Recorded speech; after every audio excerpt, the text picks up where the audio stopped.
Alright, so this is a updated review of the SimRig. Um, Everybody always says, okay, this is the last mod, you know, but never happens that way. So, got into a little bit of AMS2. It's actually way better optimized for VR than Assetto ever is. Um, Assetto looks great in VR, and AMS2 is just really fun in VR. So, I was able to pick up this GS wheel. It's the version 1. It's not. I looked around. There's not much difference between the version 2. I got pineapple grips on the way. They were back ordered probably about 2.5 months or so. So I should be getting those in the next week or two. As you can see, I picked up the Quest 3. Finally ditched the Reverb G2. It was an awesome headset. Just didn't have any problems with it. You could run it with OpenXR. So it was just awesome headset, but I was just reading a lot of Clarity stuff with the Quest 3. Decided to take the plunge on it and give it a shot. And so far I've been blown away. It's just no screen door effect, which is what I was worried about with the Quest 2. So like I said, no screen door effect. Clarity edge to edge. Pancake lenses make a huge difference. I'm running it with the 6800 XT and 5800X 3D, which is an awesome CPU. GPU, AMD, NVIDIA, everybody has their opinion, but so far I have no complaints with the 6800 XT. It's just right there, right around a 3080. So it's been awesome for me, no issues. I do run it Link. I've tried Virtual Desktop. I haven't messed with it enough, but I do prefer a wired connection because I don't have to worry about latency and all that. So other than that, I did pick up a couple knob sound amps. One right there, one down there. Those are for I got. It's hard to see. It's all black under there, but I got some Dayton Audio pucks for my pedals, just the brake and the throttle, and then I got a Dayton Audio BST1, I believe, and that's mounted up under the seat. It's really awesome for AMS2. Just being able to feel the bumps, the curbs, even shifting. I have it set up to feel the shift points when I'm shifting, so you actually feel that tactical feel. It's pretty sweet. I will say though, with the Quest 3, that I find myself getting a lot hotter with the Quest 3, which is weird because the G2 felt really hot, but I'm not sure exactly why, but I definitely feel like more heat.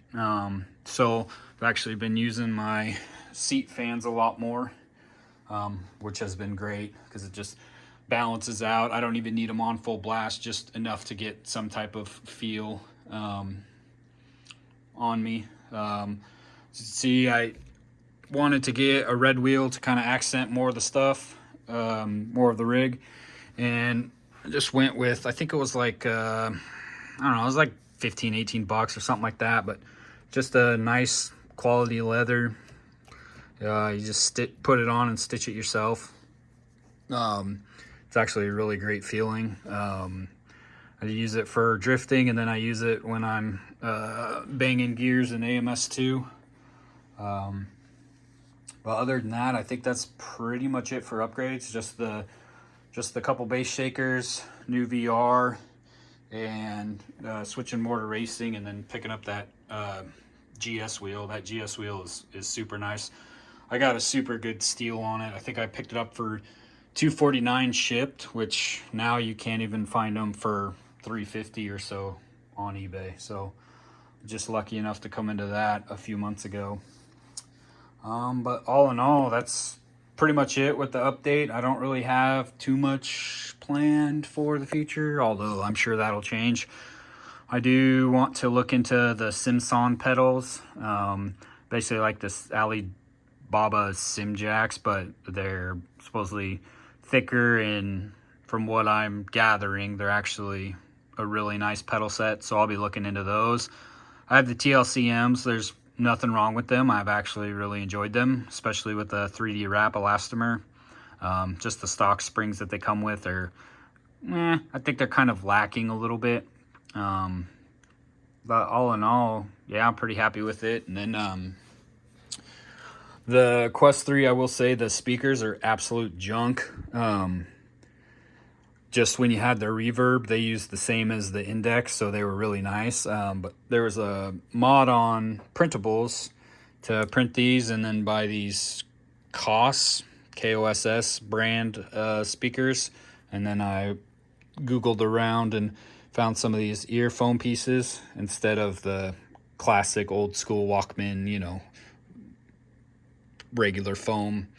And obviously they, you know, they fold in and out or whatever, so that's actually pretty cool because then you can just fold them up, you know, if you're trying to talk to somebody in the room or whatever. But so far I've been pretty impressed with those. I don't have to crank the volume all the way to the max because they're actually sitting on your ear instead of just inside right here. Picked up this. I noticed I was getting a little bit of, I guess, not really back pain, but just different feeling when I'm racing rather than drifting. And that I picked up from Amazon too. It was like $8, $10, $12, something like that. But it fits the seat well, and I wanted it to match, so it's a nice little comfort add-on for those really long sessions. Other than that, that's pretty much it. I did pick up a new keyboard. It was a Bluetooth one, but after you don't touch it for a bit, it kind of like disconnects, so you have to like wait 10, 15, 30 seconds for it to actually register again. So I'll probably pick up a more of like a USB one, but without the extra rows over here, just something a little slimmer. All other than that, I don't really have any other plans to upgrade anything. Just wanted to give an update of how the rig's going. It's been about 6.5 years now. Absolutely love this rig. And just over a year with the R9 from Moza. It's a tank. I love it. Even with AMS2, it has a lot more feedback. So it gets warmer, hotter, whatever. But I haven't noted any force feedback fade or anything like that. So still pretty impressed and happy with it. It's just a blast. For those that are looking into getting into sim rig or sim racing, it's very fun. You don't have to have the best of the best, but when you do have the ability to just go ahead and go direct drive, just go that route first. It just makes everything else, you know, easier. But VR takes it to a whole new level. If you can't handle VR, then, you know, I would advise triples versus just single screen. But yeah, that's pretty much all I got.